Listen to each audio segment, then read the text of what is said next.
செய்திகள் தொடர்கின்றன.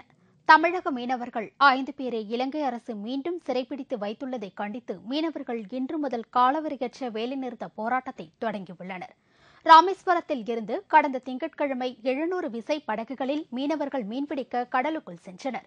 இவர்கள் கச்சத்தீவுக்கும் தனுஷ்கோடிக்கும் இடையே கடல் மீன்பிடித்துக் கொண்டிருந்தபோது அங்கு வந்த இலங்கை கடற்படையினர் பிரசாந்த், வில்சன் உட்பட 5 மீனவர்களை சிறைப்பிடித்து இலங்கையில் உள்ள நெடுந்தீவு ராணுவ முகாமுக்கு கொண்டு சென்றது.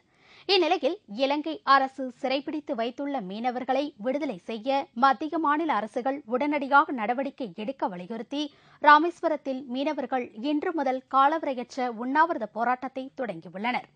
இதனால் கோடிக்கணக்கான ரூபாய் மீன் வர்த்தகம் பாதிக்கப்படும் அபாயம் ஏற்பட்டுள்ளது.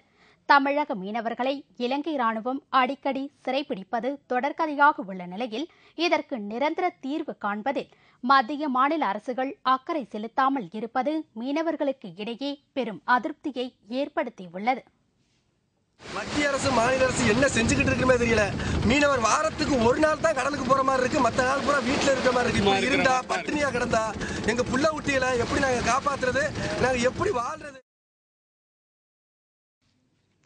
தமிழகத்தில் பெய்து வந்த கனமழை காரணமாக பல்வேறு மாவட்டங்களில் நெற்பயிர்கள் நீரில் மூழ்கி அழுகும் நிலை ஏற்பட்டுள்ளதால் விவசாயிகள் பெரும் கவலை அடைந்துள்ளனர். திருவள்ளூர் மாவட்டம் மீஞ்சூர் அருகே சுமார் 500க்கும் மேற்பட்ட ஏக்கர் நெற்பயிர்கள் மழைநீரில் மூழ்கியுள்ளன. மழைநீரை வெளியேற்ற வழி இல்லாததால் பயிர்கள் அழுகும் நிலை ஏற்பட்டுள்ளது. இதனால் விவசாயிகள் பெரும் கவலை அடைந்துள்ளனர். இதனிடையே கனமழை காரணமாக அப்பகுதியில் உள்ள குடிசை வீடு ஒன்று இடிந்து விழுந்ததில் சின்ன பொண்ணு என்ற மூதாட்டி ஒருவர் பரிதாபமாக பலியானார். இதேபோல் அருப்புக்கோட்டை அருகே ஆண்டிக்குப்பன் என்பவரது வீடு இடிந்து விழுந்ததில் அவரது மனைவி தனலட்சுமி இடிபாடுகளில் சிக்கி பரிதாபமாக உயிரிழந்தார். தஞ்சை மாவட்டத்தில் தொடர்ந்து பெய்து வந்த கனமழை காரணமாக ஆயிரக்கணக்கான ஏக்கரில் பயிரிடப்பட்டுள்ள நெற்பயிர்கள் நீரில் மூழ்கி அழுகியுள்ளதால் ஏக்கருக்கு 15,000 ரூபாய் இழப்பீடு வழங்க வேண்டும் என்று விவசாயிகள் கோரிக்கை விடுத்துள்ளனர். கருது வர ஸ்டேஜ்ல முழுந்தி இருக்கு. என்னமோ அறுக்கிறதோ இந்த பின்னாடி நட்ட நடவும் சுத்தம் முழுந்தி போயிருக்கு. இதுக்கு தமிழக அரசு எங்களுக்கு ஏக்கருக்கு 15,000 நிவாரணம் வழங்கணும் அப்படின்னு நான்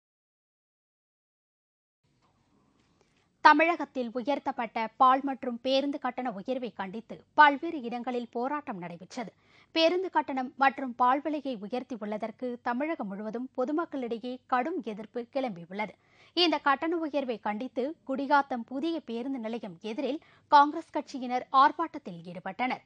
விலை உயர்வை திரும்பப் பெற வலியுறுத்தி கோஷம் எழுப்பியபடி சென்ற காங்கிரசார் திடீர் சாலை மறியலில் ஈடுபட்டதால் சிறிது நேரம் போக்குவரத்து பாதிக்கப்பட்டது. இதே கோரிக்கையை வலியுறுத்தி சென்னையில் மனிதநேய மக்கள் கட்சியின் சார்பில் நடைபெற்ற கண்டன ஆர்ப்பாட்டத்தில் ஏராளமானோர் கலந்து கொண்டனர். கட்டண உயர்வை திரும்பப் பெற கோஷங்களை எழுப்பினர்.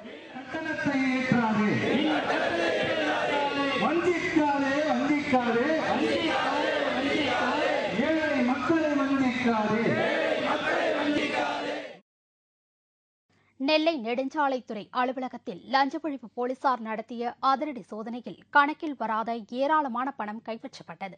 நெல்லை நெடுஞ்சாலை கோட்ட பொறியாளர் அலுவலகத்தில் அதிக அளவு லஞ்சம் புழக்கத்தில் இருப்பதாக லஞ்ச ஒழிப்பு போலீசாருக்கு ரகசிய தகவல் கிடைத்துள்ளது. மேலும் நெடுஞ்சாலைத்துறைக்கு உட்பட்ட சாலை பழுது பார்க்கும் ஒப்பந்தக்காரரான செல்லையா என்பவர் சாலை பழுது பார்த்த வகையில் ஒப்பந்த பணமான 15 லட்சம் ரூபாயை பெற கோட்ட பொறியாளர் சவுந்தரராஜனை அணுகியுள்ளார். அதற்கு லட்சக்கணக்கில் சவுந்தரராஜன் லஞ்சம் கேட்டதை அடுத்து செல்லையா லஞ்ச ஒழிப்பு போலீசாரிடம் புகார் அளித்துள்ளார். பின்னர் லஞ்ச ஒழிப்பு போலீசாரின் அறிவுரைப்படி ரசாயன பூச்சி தடவப்பட்ட ரூபாயை கோட்ட பொறியாளர் சவுந்தரராஜனிடம் செல்லையா கொடுக்கும்போது அங்கு மறைந்திருந்த லஞ்ச ஒழிப்பு போலீசார் அவரை கைது செய்தனர். இதனைத் தொடர்ந்து நெடுஞ்சாலை கோட்ட பொறியாளர் அலுவலகத்தில் நடத்தப்பட்ட அதிரடி சோதனையில் கணக்கில் வராத லட்சக்கணக்கான பணம் கைப்பற்றப்பட்டது. கன்னியாகுமரி அருகே உள்ள இரணியல் காவல் நிலையத்தில் வழக்கறிஞர்கள் நாற்காலியை போட்டு அமர்ந்து நூதன உள்ளிருப்பு போராட்டத்தில் ஈடுபட்டனர்.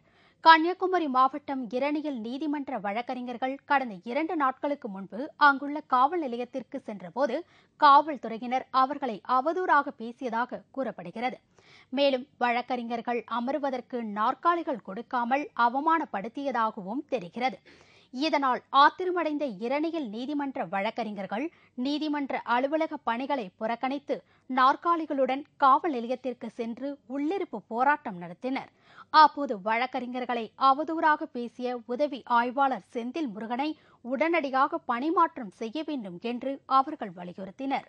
இன்று வழக்கறிஞர் சங்கம் பொதுக்குழு எடுத்த தீர்மானப்படி இரணியல் காவல் நிலையத்தில் சேரை உட்கார வைத்து நாங்கள் உள்ளிருப்பு போராட்டம் நடத்துகிறோம். அவர் மீது நடவடிக்கை எடுக்கவில்லை என்று சொன்னால் எங்களுடைய போராட்டம் திசை மாறும், அவர் மீது தனிநபர் வழக்கு தொடர்வது என்று முடிவெடுத்திருக்கிறோம்.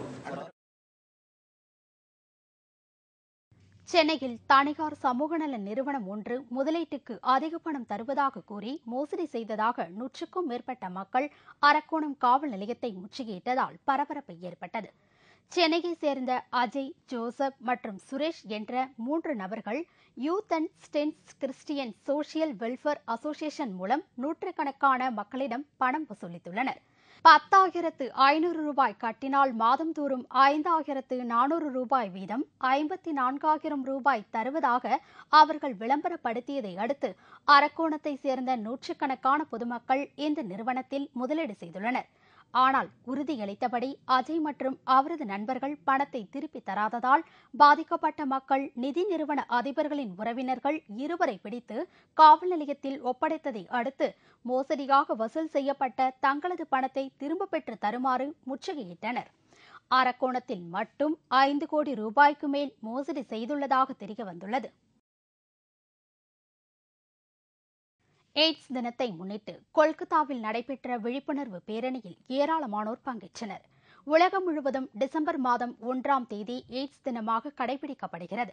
இதனை முன்னிட்டு கொல்கத்தாவில் நேற்று சமூக சேவை அமைப்புகள் சார்பில் எய்ட்ஸ் விழிப்புணர்வு பேரணி நடைபெற்றது. பேரணியில் குழந்தைகள், பெண்கள் உட்பட ஏராளமானோர் பங்கேற்று எய்ட்ஸ் விழிப்புணர்வு பதாகைகளை கைகளில் ஏந்தியவாறு ஊர்வலமாக சென்றனர். எய்ட்ஸ் உயிர்கொல்லி நோயை சமுதாயத்தில் இருந்து அகற்ற பெண்களுக்கு கல்வி அவசியம் என்பதை வலியுறுத்த வேண்டி சமூக சேவை அமைப்புகள் இந்த பேரணிக்கு ஏற்பாடு செய்திருந்தன.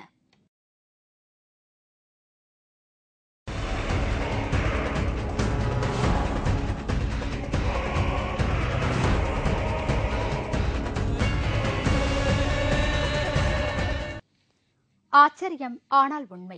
இன்று நாம் காண இருப்பது இயேசுவே எங்கள் மீட்பர் என்ற தத்துவத்தின் அடிப்படையில் பிரேசில் நாட்டு தலைநகர் ரியோ டி ஜெனிரோவில் கிறிஸ்தவர்களால் அமைக்கப்பட்ட 130 அடி உயர பிரம்மாண்ட இயேசு கிறிஸ்துவின் சிலையாகும்.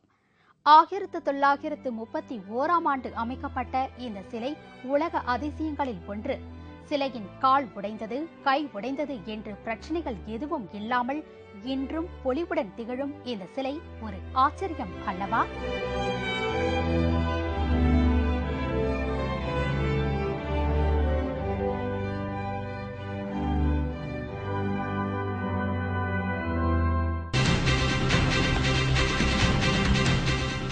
கூட்டம் கூட்டமாக பட்டாம்பூச்சிகள் அலங்கார படையெடுப்பு.